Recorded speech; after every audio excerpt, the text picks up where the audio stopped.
பேரும் அல்லும்படி 6 முதல் 60% வரை ஆடித் தள்ளுபடியுடன் சூப்பர் சரவணா ஸ்டோர்ஸ், சென்னை, மதுரை, கோவை. ஐயா, காவிரி விவகாரத்திற்காக முதலமைச்சர் விஜய் அவர்கள் கர்நாடகா செல்ல திட்டமிட்டிருந்தார். அப்படியாக தகவல் வெளியாகியது. அரசாங்கம் அதிகாரப்பூர்வமாக அறிவிக்கவில்லை. திடீரென கர்நாடக முதலமைச்சர் டி.கே. சிவகுமார் அவர்கள் விஜய் அவர்கள் இங்கு வர வேண்டாம். கர்நாடக தொடர்புடையது மட்டுமல்ல, எந்த ஒன்றிலும் குழப்புவதுதான் விஜயினுடைய பழக்கம். எந்த ஒன்றிலும் தெளிவில்லாமல் ஒரு பெரிய நாட்டினுடைய ஆட்சியை நடத்துவது என்பது எவ்வளவு கடினமானது என்பது அவர் குழப்புவதிலிருந்து நமக்கு தெளிவாக தெரிகிறது. சாதாரணமாக நடக்க வேண்டிய காரியங்கள் எல்லாம் குளறுபடியாகின்றன. நான் சொல்லுகிறேன், நமக்கு அவர்களுக்கு பெரிய தாவா மேகதாதுவில் அணை கட்டுகிறேன் என்று அவர் சொல்வதும், நாம் நீதிமன்றத்திற்கு போவதும், அவர்கள் அடுத்த அமைப்புக்கு போ, டெக்னீஷியன்ஸினுடைய அமைப்புக்கு போ என்று சொல்வதும், இப்போ ஏகப்பட்ட குளறுபடிகள் இருக்கின்றன. நமக்கு மாதம் தர வேண்டிய தண்ணீரை அவன் ஒழுங்காக தருவதில்லை. இதற்கு ஒரு நீர் ஒழுங்கு ஆணையம் இருக்கிறது. அந்த ஆணையத்தில் போய் முறையிட்டு நமக்கு அந்த தண்ணீரை தரும்படி சொல்லியிருக்க வேண்டும். நியாயமாக சொல்லுகிறேன், ஒரு மத்திய அரசாங்கம் மிகவும் முட்டாள்தனமாக ஒரு நீர் ஒழுங்கு ஆணையத்தை உருவாக்கி தண்ணீரை திறந்து விடுகின்ற பொறுப்பை கர்நாடகாவிடம் கொடுத்து வைத்தால் ஒவ்வொரு மாதமும் இதே சிக்கல்கள்லாம் ஏற்படும். ஒவ்வொரு மாதமும் தண்ணீருக்கு நாம் ஒன்று நீர் ஒழுங்கு ஆணையத்தை அணுக வேண்டும், இல்லாவிட்டால் சுப்ரீம் கோர்ட்டை அணுக வேண்டும். நியாயமாக ஒரு பொது அமைப்பின் கையில் தண்ணீரை திறந்து விடுகின்ற அதிகாரம் இருக்க வேண்டும். எதுவாக இருந்தாலும் 2 தாமிரபரணியை போல நம்முடைய நாட்டிலேயே உற்பத்தியாகி நம்முடைய நாட்டிலேயே கடலில் கலந்து விடுகின்ற ஆற்றுக்கு எந்த பிரச்சனையும் இல்லை. அப்படி அல்லாமல் ஒரு மாநிலத்தில் உருவாகி இன்னொரு மாநிலத்தில் ஓடி கடலிலே கிடக்கின்ற ஒரு ஆறு, அதற்கிடையே தாவாக்கள் இருக்குமானால் அது சம்பந்தமான கோர்ட்டு தீர்ப்புகள் இருக்கின்ற போது ஒரு நீர் ஒழுங்கு ஆணையம் பொதுவான அமைப்பின் கையில் அந்த தண்ணீர் திறந்து விடுகின்ற அதிகாரம் இருக்க வேண்டும். இல்லாவிட்டால் ஒவ்வொரு மாதமும் நாம் திறக்கவில்லை என்று ஜூன் மாத தண்ணீர், மே மாத தண்ணீர், பிப்ரவரி மாத தண்ணீர் எல்லாம் திறக்கவில்லை என்று நாம் நீர் ஒழுங்கு ஆணையத்துக்கு போய் அவன் அங்கிருந்து சொல்லி இப்பொழுது 4 TMC தண்ணீர் 15 நாளைக்கு 3000 கியூசெக்ஸ் வீதம் திறந்து விடு என்று அவன் சொல்லியிருக்கிறான். இது என்ன, ஒவ்வொரு மாதமும் இதற்கு தினம் போராடுவது என்பது நடக்கக்கூடிய காரியமா? இது வேண்டாம். இதெல்லாம் தெரிய வேண்டாமா ஒரு மத்திய அரசுக்கு? நான் சொல்லுகிறேன், மைய அரசு ஆகாதற்கெல்லாம் சட்டம் போடுகிறார்கள். வந்தே மாதரம் பாடாவிட்டால் 3 ஆண்டு சிறை தண்டனை. இது ரொம்ப முக்கியமானதா? இந்த நாட்டில் ஏற்கனவே தேசிய கீதம் கிடையாதா? ஒரு நாட்டுக்கு ஒரு தேசிய கீதம் போதாதா? இன்னும் இருக்கின்ற பாட்டுக்களை எல்லாம் சொல்லி இதற்கு 3 ஆண்டு சிறை தண்டனை என்றால் இது என்ன, திருட்டு போல பெரிய குற்றமா, லஞ்சம் வாங்கியதை போல குற்றமா, அல்லது கொலை செய்ததை போல குற்றமா? என்ன பெரிய குற்றம் இதற்கென்ற 3 ஆண்டு தண்டனை? தேசிய அவமதிப்பு. என்ன அவமதிப்பு? எது அவமதிப்பு? சும்மா ஆகாத வேலைகளையெல்லாம் பார்த்து கொண்டு ஆகிற வேலைகளுக்கு சட்டம் போடுவதில்லை. நீர் ஒழுங்கு ஆணையத்தின் கையில் அதிகாரத்தை கொடுத்து அவர்கள் மாதம் கோர்ட்டு தீர்ப்பின்படி திறந்து விட வேண்டும் என்று ஒரு பொது ஆளின் கையில் கொடுக்க வேண்டியதானே? அப்படி கொடுத்தால் ஒரு பிரச்சனையும் இல்லையே. அந்தந்த அளவு பார்த்து தண்ணீர் இல்லை என்றால் என்ன செய்வது? வறண்டு கிடக்கிறது அணை, என்ன செய்ய முடியும்? எதை திறந்து விடுவது? மணலையா திறந்து விட முடியும்? ஆகவே ஒரு பொது அமைப்பின் கையில் இந்த அதிகாரத்தை கொடுப்பதற்கு, இதையெல்லாம் சட்டம் செய்வதற்கு இந்த மத்திய அரசாங்கத்துக்கு புத்தி இல்லை. வந்தே மாதத்துக்கு 3 ஆண்டு தண்டனை என்று இவர்கள் போடுகிறார்கள். அவமதிப்பு என்றால் என்ன அவமதிப்பு என்று கேட்கிறேன். ஒரு மனிதன் இன்னொரு மனிதனுக்கு உடலால் தீங்கு விளைவிக்கின்ற போது அது பொது குற்றமாகிறது. ஏனென்றால் ஒரு மனிதனுடைய உரிமை பாதிக்கப்படுகிறது. ஆகவே அவன் மீது வழக்கு தொடுக்கிறோம். அவனை 1 ஆண்டு 2 ஆண்டு சிறையில் வைக்கிறோம். ஒருவனுடைய உடைமையை இன்னொருவன் பறிக்கிறான். ஒருவனுடைய பையிலிருந்து பணத்தை திருடுகிறான். ஆக இவையெல்லாம் ஒருவனுடைய உரிமை பறிபோகிற காரணத்தினாலே இவையெல்லாம் சிறைக்கு அனுப்பப்பட வேண்டிய குற்றங்கள். என்ன வந்தே மாதரம் இதற்கு எழுந்து நிற்கவில்லை, நீ சரியாக மதிக்கவில்லை, அவமதிப்பு செய்து விட்டால் இதற்கு 3 ஆண்டு தண்டனை. என்ன 3 ஆண்டு தண்டனை? ஒரு 1000 ரூபாய் அபராதம் போடு. அதை விட்டு 3 ஆண்டு தண்டனை என்றால் இதுக்கு என்ன பொருள் இருக்கிறது என்று கேட்கிறேன். வரம்புக்கு மீறிய தண்டனைகள், அதாவது குற்றத்தின் தன்மைக்கு பொருந்தாத தண்டனைகள் முட்டாள்களின் நாட்டிலே தான் நடக்கும். குற்றம் என்பது ரொம்ப அற்பமாக இருந்து தண்டனை என்பது ரொம்ப கொடுமையானதாக இருந்தால் அது முட்டாள்களின் நாடு என்று பொருள். எப்பொழுதுமே சைக்கிளில் நீங்கள் ஒன் வேயில் போகிறாய், நோ என்ட்ரியில் போகிறாய், போகக்கூடாத தடுக்கப்பட்ட பாதையில் நீ மிதிவண்டியிலோ மோட்டர் சைக்கிளிலோ போகிற, ஒரு 50 ரூபா எவராது விதி, 100 ரூபா எவராது விதி, 3 ஆண்டு சிறை தண்டனை என்றால் இது முட்டாள்களின் நாடு என்று சொல்லுவான். குற்றத்தின் தன்மைக்கு பொருத்தம் இல்லாமல் தண்டனை வழங்குகின்ற நாடு முட்டாள்களின் நாடு. இது என்ன பெரிய, யாருக்கு தீங்கு விளைந்தது, யாருக்கு உடலில் காயம் ஏற்பட்டது, இல்லை யாருடைய உடைமை பறிபோனது, இல்லை யார் வீட்டில் எவன் போய் திருடினான்? நீயாக ஒன்று மதிப்புக்குரியது என்று வைத்துக் கொள்கிறாய், அது அவமதிக்கப்பட்டது என்று சொல்லுகிறாய், இதற்கு 3 ஆண்டு என்று சொல்கிறாய். 3 ஆண்டு என்ற மனித வாழ்க்கையில் அவ்வளவு எளிதான காலமா என்று கேட்கிறேன் நான். 3 ஆண்டு என்ன, வாழுகின்ற காலம் ஒரு 30-40 ஆண்டுகள் இடையில், 20 ஆண்டுகள் அறியாமையில் கழிகிறது, பின் 20 ஆண்டுகள் இயலாமையில் கழிகிறது, 40-30 ஆண்டுகள் இடையில் இருக்கின்றன. இதில் 3 ஆண்டுகளை வெறும் அவன் எழுந்து நிற்கவில்லை, அவன் உட்கார்ந்திருந்தான், இல்லாவிட்டால் அவன் பாடவில்லை, ஆகவே அவனை 3 ஆண்டு சிறையிலே வை என்று சொன்னால் இது நாடா என்று கேட்கிறேன். மத்திய அரசாங்கம் இத்தனை எம்பிக்களும் இதற்கு கை தூக்குகிறார்களே, ஒருவனாவது இதை கேள்வி கேட்க வேண்டாமா? உட்கட்சி ஜனநாயகம் இந்த நாட்டில் கிடையாது. ஒரு தலைவன் முடிவு செய்து விட்டால் உடனே கை தூக்குவதற்குத்தான் இந்த எம்பிக்கள் எல்லாம் இருக்கிறார்களே தவிர ஒருவனாவது இது குறித்து விவாதிக்க முடியுமா? அமெரிக்காவில் ஆளுங்கட்சிக்காரன் கொண்டு வருகிற தீர்மானத்திற்கு எதிர்கட்சிக்காரன் ஓட்டு போடுவான், ஆளுங்கட்சிக்காரன் எதிர்த்து போடுவான். அதுதான் ஜனநாயகம், அதுதான் ஜனநாயகம். ட்ரம்ப் கொண்டு வருகிற தீர்மானத்துக்கு ட்ரம்ப் கட்சிக்காரன் எதிர்த்து போடுவான், எதிர்கட்சிக்காரன் ஆதரித்து போடுவான். இங்கே இதெல்லாம் கொள்ளா வைத்து தடுக்கப்படுகிறது. இது என்ன ஜனநாயகம்? ஒரு விளங்காத ஜனநாயகம் இந்த ஜனநாயகம். ஜெர்மனியில் இருப்பது போல் ரெப்ரசன்டேட்டிவ் நேச்சர் உள்ள ஜனநாயகமாக இருந்தால் பிரதிநிதித்துவ முறையில் ஒழுங்காக வாக்குகள் விழுகும். கம்யூனிஸ்ட் கட்சியைப் போல ஒரு கொள்கை உள்ள கட்சிகளெல்லாம் அவர்களும் சில வாக்குகளை வாங்க முடியும், சில உறுப்பினர்களை அனுப்ப முடியும். இப்பொழுது அவன் திமுகவை தொங்க வேண்டும், இல்லாவிட்டால் அதிமுக காலை நக்க வேண்டும், இல்லாவிட்டால் 2 பேர் வர முடியாது. இது ரொம்ப எந்த ஒன்றை சிந்திக்க வேண்டிய எதையும் சிந்திக்கக்கூடியவர்களாக மத்தியிலும் இல்லை, மாநிலத்திலும் இல்லை. அதனால் இதை வந்தே மாநிலத்துக்கு போய் 3 ஆண்டு போடுவதும், நீர் திறந்து விடுகிற அதிகாரத்தை எதிர் கையிலேயே கொடுப்பதும், கர்நாடகத்துக்காரன் கையிலே கொடுப்பது. அவன் எப்படி திறப்பான்? அவன் திறக்க மாட்டான். அதற்கு பிறகு அங்கிருந்து நீர் ஆணையத்திற்கு போக வேண்டும், நீர் ஆணையம் உத்தரவு போட வேண்டும். எதுக்கு சுற்றி வந்து செய்கின்ற வேலை? இதை நீனே செய் என்று சொல்கிறேன் நான். மாதம் கோர்ட்டில் தீர்ப்பு இருக்கிறது. ஜூனுக்கு எவ்வளோ கொடுக்க வேண்டும், ஜூலைக்கு எவ்வளோ கொடுக்க வேண்டும், 4 டிஎம்சியா 7 டிஎம்சியா 10,000 கியூசக்கா எவ்வளவு என்று இருக்கிறது. அதன்படி திறந்து விட்டு பொது ஆளாக இருந்து அது எதுக்கு? அவனுக்கு உள்ளதே அவனுக்கு கொடு, எங்களுக்கு உள்ளதே எங்களுக்கு கொடு. யாருக்கும் நீ தீங்கு செய்ய வேண்டாம், நடுநிலையோடு நடந்து கொள்ள, அதில் ஒன்றும் இல்லை. அதை அவன் கையில் கொடுத்து விட்டு அவன் திறக்க மாட்டேன் என்கிறான். இப்பொழுது திரை என்று நீ உத்தரவு போட்டால் கலகம் செய்கிறான். இந்த விஜய்க்கு ஒரு தனக்கு யோசனை இருக்க வேண்டும், இல்லை யோசனை உள்ளவனை வைத்து கொள்ள வேண்டும். தனக்காகவும் யோசனை கிடையாது, யோசனை உள்ளவனையும் வைத்து கொள்வது கிடையாது. அவனுக்கு கால் ஷீட் பார்க்குறவன் ஆலோசகன், இல்லை என்றால் ஜோதிடன் ஆலோசகன், இல்லை என்றால் ஜான் ஆரோக்கியசாமி, இந்த லாட்ரி சீட்டுக்காரன், இவர்கள் தான் பக்கத்தில் இருக்கிற அரசியல் ஆலோசகர்கள். என்ன யோசனை சொல்வார்கள் இவர்கள்? இவையெல்லாம் உன்னுடைய குறைபாடுகளாக இருந்து தொலைத்தாலும் ஒரு அரசியல் முடிவுகளை சரியாக எடுக்க தெரிய வேண்டும். நாட்டில் தொகுதி வரையறை என்ற ஒரு பெரிய பூதம் ஒன்று காத்து கொண்டிருக்கிறது.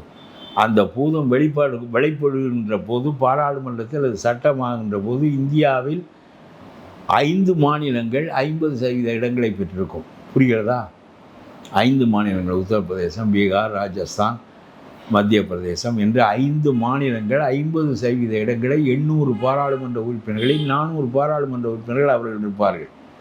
24 மாநிலங்களும் சேர்ந்து 50% இருப்போம், 800க்கு 400 இருப்போம்.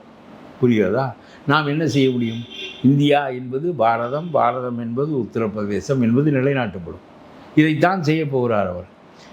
இந்தியாவை தெற்கு ஏற்காது, இந்தியாவை தெற்கு ஏற்காது. ஆகவே அவர்களே ஆளுகின்ற முறையை அவர்கள் கொண்டு வரப்போகிறார்கள். இது எவ்வளவு பெரிய விபத்து, இது எவ்வளவு பெரிய ஆபத்து, இதை எதிர்த்து போராடுவதற்கு எவ்வளவு வலிமையான முதலமைச்சர் நமக்கு வேண்டும்? அவருக்கு அது புரிகிறதா? அதை பற்றி பேசுகிறாரா? சும்மா போய் நான் காவிரியை சுற்றி பார்க்க போகிறேன்னு சொல்லி அவன் வராதேன்னு சொல்லிவிட்டான். 4 டிஎம்சி தண்ணீர் திறந்து விட்டதுக்கு அங்கே கலகம் செய்ய சொல்லுகிறான். அவன் எப்படி மக்களை நடத்துகிறான்? நீ எப்படி நடத்துகிறாய்? நீ என்ன செய்ய வேண்டும்? தஞ்சாவூர் மக்களெல்லாம் திரண்டு வாருங்கள் என்று சொன்னால் தமிழ்நாடே திரளாதா என்று கேட்கிறேன். இந்த மேகதாதுவை எய்த்து கர்நாடகக்காரன் கட்டி விடுவானா? தமிழ்நாட்டு எல்லையில் ஒரு அணையை தமிழ்நாட்டு மக்களுக்கு பகையாக கட்டிவிட்டு அந்த அணை நலித்து விடுமா? உன்னால் செய்ய முடியவில்லையே. சிவகுமாருக்கு இந்த மாந்தலைக்காரனை கிளப்பி விட தெரிகிறது, உனக்கு அதுவும் தெரியவில்லையே. உன்னை நம்பி ஆட்சியை கொடுத்து கடைசியில் ஊழல் இல்லை என்று நீ சொல்லுகிறாயே தவிர பல உன்னுடைய கட்சியை நிலைக்கச் செய்வதற்கு என்ன செய்ய வேண்டுமோ அதையெல்லாம் செய்து கொள்ளுகிறாய். அந்த முரண்கள் ஒரு பக்கம் இருக்கட்டும். இதை தவிர ஒன்றும் எதையாவது ஒன்று நிலையாக செய்ய வேண்டாமா? பாராளுமன்றத்துக்கு மாநிலங்களெல்லாம் பெரிய ஆபத்தை எதிர்நோக்கி இருக்கின்றன. இந்தி பேசாத மாநிலங்களெல்லாம். உனக்கு அதை பற்றி கவலை இல்லை. மேகதாது அணி நீ போய் அவனோட பலம் சாப்பிட்டு விட்டு ஹெலிகாப்டரில் சுற்றி முடித்து கொண்டு வருவோம் என்று நினைத்தார். அவன் உன்னை பற்றியெல்லாம் கவலை இல்லை. அவன் ஒழுங்காக அரசியல் நடத்துகிறான். அவன் மாந்தளைக்காரனை கிளப்பி விட்டு விட்டான். நீ அங்கே போனால் உனக்கு எதிராக கலகம் நடக்கும், கல்வீச்சு நடக்கும். அப்புறம் தமிழ்நாட்டு மக்கள் விரோதம் அடைவார்கள் என்பதனால் உன்னை வர வேண்டாம் என்று சொல்லிவிட்டான். நீ தான் போகிறேன் என்று சொல்லி கொண்டிருந்தாய். போய் என்ன செய்திருப்பாய்? இந்த அவன் சொன்னால் உத்தரவு போட்டால் 4 டிஎம்சி தண்ணீரால் இன்னும் போட வேண்டிய உத்தரவுகள் பாக்கி இருக்கின்றன என்பது வேறு. 4 டிஎம்சி தண்ணீரை திறந்து ஆக வேண்டிய கட்டாயம் ஏற்படும் என்பதனாலே தான் அவன் மக்களை வைத்து கலகம் செய்கிறான். ஒன்றும் புரியாமல் என்ன இந்த தமிழ்நாடு என்ன கதிக்கு ஆளாகுமோ என்று எனக்கு தெரியவில்லை. சில பேர் சமூக வலைதளத்தில் போடுறாங்க, இது ஒரு மிகப்பெரிய அவமானம், நம்ம முதலமைச்சர் அங்கே வர வேணாம்னு சொல்கிறது. அப்படி இதை எடுத்துக்கலாமா? இந்த யூடியூப்காரனுக்கெல்லாம் என்கிட்ட கேட்கலாமா? அவங்க எதையாவது பேசுவாங்க. இது பெரிய அவனை வர வேண்டாம்னு சொன்னது அவமானம், அவன் போய் அவன் கல்லெறிவேன். இது இவன் போகிறேன்னு சொன்னது அவமானம் இல்லையா? இவங்களுக்கு சிந்திக்க தெரியுதான்னு பாருங்கள். இவன் எதுக்கு அங்கே போகிறேன்னு சொல்கிறான்? நமக்கு அவனுக்கும் பெரும் பகை. அவன் எல்லையில் அணை கட்டுகிறேன் என்று சொல்லுகிறான். நாம் உரிமையை எங்கே அந்த உரிமை இருக்கிறது? நீர் ஆணையத்தில் அவனிடம் சொல்லி திறக்கும்படி சொல்வதற்கு நம்மால் முடியாது. நான் போனால் திறப்பான் என்று சொன்னால் பிறகு உனக்கு வர வேண்டாம் சொன்னான். பெரிய அவமானமோ? நீ தான் போகிறேன் என்று சொன்னான். அவனை விருந்து வைத்தாடித்தான். இது இந்த யூடியூப்காரன் சொல்லுகிறான் என்று நீ சொல்லுகிறாயே. இதெல்லாம் இந்த 3000 யூடியூப்காரன் இருக்கிறான். எவன் வேண்டுமானாலும் பேசலாம். அவன் தரத்துக்கு அவன் பேசட்டும். அவன் தரத்திற்கு உள்ளவன் அதை கேட்கட்டும். இல்லை, கடந்த ஆட்சி காலத்தில் இது மாதிரி தான் நிறைய விஷயங்களில் முரண்பட்டு நிறைய நிதி பகிர்வுகள்லாம் பண்ண முடியும். அதெல்லாம் சும்மா அப்படி என்று ஸ்டாலின் சொன்னார். நிதி பங்கீடுகளை பற்றி பிளானிங் கமிஷன் இருக்கிறது, பங்கீடு செய்வதற்குரிய அமைப்பு இருக்கிறது. ஜிஎஸ்டி நீ தோசை தின்கிற போதே மாநில அரசாங்கத்துக்கு தனியாகவும் மத்திய அரசாங்கத்துக்கு தனியாகவும் போய்விடும் பணம். சும்மா அந்த அவர்கள் வைத்திருக்கிற திட்டங்களுக்கு உனக்கு பணம் தருகிறேன் என்று சொல்வான், தரமாட்டேன் என்று சொல்வான். அவன் சொல்வது புரிகிறதா? அவன் விஸ்வகர்மா திட்டம் என்று ஒரு திட்டம் கொண்டு வருகிறேன் என்று சொல்வான். அந்த விஸ்வகர்மா திட்டத்தை நீ ஏற்றுக்கொள்ளவில்லைன்னா அவன் பணம் கொடுக்க மாட்டேன் என்று சொல்வான். அதை ஏற்றுக்கொள்கிறாய். ஆனால் கல்விக்கு ஒரு திட்டம் கொண்டு வந்து அதை நீ செய்யவில்லை என்றால் நான் பணம் கொடுக்க மாட்டேன் என்றால் அது உரிமை பறிபோகிறது என்கிறாய். ஏன் விஸ்வகர்மா திட்டத்திற்கு உரிமை பறிபோகலையோ? அந்த பணம் போய் சேர்ந்தால் இந்த 21 ஜாதியும் மோடியோடு சேர்ந்து விடும் என்று பயப்படுகிறாய். எல்லாம் முட்டாள்தனமாக நீங்கள் 1000 காரியங்களை செய்வீர்கள். எல்லாம் முரணாக இருக்கும். Everything is contradictory. இதைத்தான் ஸ்டாலின் செய்தார். அப்புறம் அவன் தர வேண்டியது எதையும் யாரும் எதையும் தராமல் இருக்க முடியாது. எல்லாம் சட்டப்படி நடக்கின்ற நாட்டில் அவன் தர வேண்டியதை அவன் தருவான். நாம் தர வேண்டியதை விவசாயிக்கு 6000 ரூபாய் கொடுப்பான். ஒரு நாளைக்கு நிறுத்தி கொள்வான். அது அவன் ஜவுரியம். புரியுதா உனக்கு? கொடுத்தால் வாங்கிக்கொள், கொடுக்காவிட்டால் ஏன் கொடுக்கவில்லைன்னு நீ கேட்க முடியாது. அவனாக சில திட்டங்களை வரையறுத்து கொள்கிறான். அவனுக்கு தேவையே இல்லை. அவன் இராணுவம், அயல்நாட்டு விவகாரம், ரிசர்வ் வங்கிகளை ஒழுங்குபடுத்தல் போன்ற காரியங்களை செய்தால் போதும். அவன் ஆகாத வேலையை தான் செய்து கொண்டிருக்கிறான். விவசாயத்திற்கு 100 நாள் வேலை திட்டத்திற்கு அவ்வளவுக்கு அவன் எதுக்கு நுழையணும்? எல்லா உரிமைகளையும் மாநிலங்களில் கொடுத்து விட்டு அவனவன் அறிவுக்கு தகுந்தால் ஒரு ஆள். காமராஜரை போல, ராஜாஜியை போல சிறந்த முதலமைச்சர்களை வேண்டுமானாலும் வைத்துக்கொள். விஜயை போல பம்பரம் குத்துக்கிற ஆளை வேண்டுமானாலும் வைத்துக்கொள். அதெல்லாம் உன் அறிவுக்கு தக, உன் விருப்பத்துக்கு தக எதை வேண்டுமானாலும் செய்துகொள். ஒன்று முன்னேறு, இல்லை குழியில் இறங்கு. அதெல்லாம் உன் ஜௌரியம் என்று சொல்லி உரிமைகளை பிரித்து கொடுத்து தொலைத்து விட்டு போகலாம். எல்லாவற்றையும் கையில் வைத்து கொண்டு மாநில அரசுகளையும் சேர்த்து இழுப்பது என்பது இந்தியாவில் 130 கோடி மக்களை வைத்து கொண்டு எளிதான காரியமாகுது. சும்மா எதுக்கு தேசிய கல்விக் கொள்கை? உனக்கு வேலையா இல்லை? இந்த கல்வி, இந்த பொய்யா மொழிக்கும் கல்வியை பற்றி ஒன்றும் தெரியாது. கல்விக்கு இல்லை நான் குத்து வைக்க வேண்டுமா, இல்லை அதை கல்வி என்று சொல்ல வேண்டுமா என்று அவருக்கு தெரியாது. அவர் ஒரு கல்வி மந்திரி, இப்போ ஒரு கல்வி மந்திரி இருக்கிறார். எல்லாம் நம்முடைய தலை விதி. இதெல்லாம் சொல்லு. இப்போ விஜய் அவர்களுடைய ஆட்சி ஆரம்பித்து ஏறக்குறைய ஒரு 3 மாதங்கள் முடிய போகுது. எப்படி இருந்தது இந்த 3 மாதம்? என்ன 3 மாதம் தான் சொல்கிறோம், கொத்தடிமை ஆட்சி. இது நம்முடைய உரிமைகள் எல்லாம் பறி போய் விடுமோ என்று அஞ்சுகிறோம். காவிரி உரிமை மட்டுமல்ல, மத்திய அரசாங்கம் இல்லை, ஆரம்ப கட்டத்தில் நீங்களே கொஞ்சம் சப்போர்ட் பண்ணி பேசுங்க. நான் இப்போவும் சப்போர்ட் தான். ஊழல் இல்லைன்னு ஒரு மனிதன் சொல்கிறதே எனக்கு காதுக்கு இன்பமாக இருக்குது. இதுவரை நான் கேட்டதே இல்லை. 50 ஆண்டுகளாக வேலுமணிகள், சி.வி. சண்முகங்கள், செந்தில் பாலாஜிகள், கே.என். நேருக்கள் இவர்களையாக பார்த்து பார்த்து சலித்து காதுகளுக்குள் வேல் வாய்ந்த நிலையிலிருந்து நான் லஞ்சம் வாங்க மாட்டேன் என்று மனிதன் சொல்வது எனக்கு இன்பமாக இருக்கிறது. அது மட்டும் போதுமா என்று கேட்கிறேன். நான் அதையும் ஒழுங்காக இறுக்கமாக செய்யாவிட்டால் கீழ்மட்டம் வரையிலும் அது நடக்கவில்லை. நீ வாங்காமல் இருக்கிறாய் என்பது மட்டும் போதுமானதில்லை. இன்னும் குவாரிகள் மற்றவையெல்லாம் நடந்து கொண்டு தான் இருக்கின்றன என்று சொல்லுகிறார்கள். உன்னுடைய ஆட்சியில் இருக்கிற கிருஷ்ணா ரெட்டி போன்றவர்களெல்லாம் ரொம்ப தப்பான ஆட்கள். அர்ஜுன், ஆதவ் அர்ஜுன், கிருஷ்ணா ரெட்டி இவர்களெல்லாம் நீ வைத்து கொண்டு இந்த காரியங்களை செய்வது எளிதில்லை என்று சொல்கிறார்கள். அதனால் இது ஒன்றை சொன்னால்தான் மக்கள் காதுகளை திருப்புவார்கள் என்பதற்காக சொல்லுகிறாய். திமுக அந்த அளவுக்கு பதிலே சொல்ல முடியாதவர்களாக இருக்கிறார்கள். ஒவ்வொரு நாளும் ஒரு ஊழல் வெளிப்படுகின்ற போது பதிலே சொல்ல முடியவில்லை ஸ்டாலினால். கட்சி நிதி என்று எங்கே வாங்கினோம் என்று கேட்டாயே, வரிசையாக எப்படியெல்லாம் நீங்கள் ஊழல் செய்வீர்கள் என்பதற்கான சான்றுகள் வெளிப்பட்டு கொண்டே இருக்கின்றன. பதில் சொல்ல வேண்டியதுதானே? ஒவ்வொருவரின் மீது வழக்குகள் தொடுக்கப்படுகின்றன, பதில் சொல்ல வேண்டியது தானே? அதெல்லாம் சும்மா பேச்சு. அது கொள்ளையடிப்பதற்காக நீங்களெல்லாம் ஆட்சிக்கு வந்தீர்கள். ஆக நீ இந்திய எதிர்த்தாயா, தமிழை ஆதரித்தாயா என்பதெல்லாம் கூட ரெண்டாவது. கொள்ளையடிப்பது முதல் காரணம், முதல் கொள்கை உனக்கு. இவருக்கு கொள்ளை அடிக்காத முதல் கொள்கை. மற்ற கொள்கைகள் நாட்டினுடைய நலனை, மக்களுடைய உரிமைகளை பாதுகாப்பதில் இவர் ரொம்ப சுமாராக இருக்கிறார். அவர் எல்லாவற்றுக்கும் பயப்படுகிறார். நமக்கும் மத்திய அரசாங்கத்துக்கும் ஒரு போராட்டம் நடந்து கொண்டிருக்கிறது. அதுவும் பாஜக மாதிரியான அரசோடு பெரிய போராட்டம் நடக்கிறது. நான் சொன்னது போல் இந்த வந்தே மாதத்துக்கு 3 ஆண்டு எங்கேயாவது தண்டனை கொடுப்பானா? இது என்ன பெரிய யாரையும் கொலை செய்து விட்டார்களா? இல்லை யாருடைய முதலையும் யாரும் எடுத்து கொண்டு விட்டார்களா? இல்லை யாருடைய சொத்தையும் யாரும் ஆக்கிரமித்து கொண்டு விட்டார்களா? இவையெல்லாம் பிசிக்கலாக மற்ற அடிப்படையில் பெரிய குற்றங்கள், இன்னொரு மனிதர்கள் பாதிக்கப்படுகின்ற குற்றம். வந்தே மாதரம் என்று நீயாக வைத்து கொண்டாய். அதுக்கு ஒரு பெரிய மதிப்பு இருப்பதாகவும் அதற்கு எழுந்து நிற்காவிட்டால் அவமதிப்பு என்று நீயாக உருவாக்கி கொள்ளுகிறாய். நம்முடைய தேசிய கீதமே அந்த அடிப்படையிலானது தான். ஆனால் ஏதாவது ஒன்று தான் வைத்து கொள்ள வேண்டும். சும்மா இருப்பதையெல்லாம் வைத்து கொள்ள முடியாது. தேசிய கீதத்துக்கு எழுந்து நிற்கிறோம், பாடுகிறோம், பாட தெரியாவிட்டால் பேசாமல் அமைதியாக நிற்கிறோம், தேசிய கொடிக்கு வந்தனை செலுத்துகிறோம், அவ்வளோதான். ஏதாவது 1-2 நிறுத்து.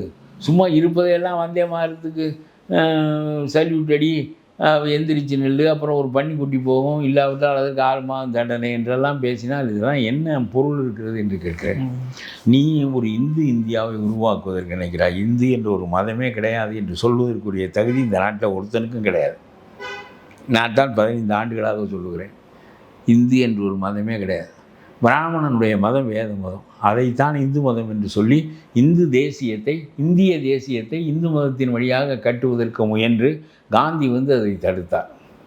அதனால் இந்திய விடுதலையே இந்துக்களின் விடுதலையாகிவிட்டது. முஸ்லீம்கள் பங்கு கொள்ள மறுத்தார்கள். காந்தி அலி சகோதரர்களை வைத்துக்கொண்டு கிலாஃபத் இயக்கம் நடத்தி உங்களுக்கும் உரியதுதான் இந்த நாடு என்பதை உருவாக்கி சமயச்சார்பற்ற நாடாக இந்திய நாட்டை உருவாக்கினார். மீண்டும் சவர்கார் காலத்திற்கு அவர்கள் கொண்டு போகிறார்கள்.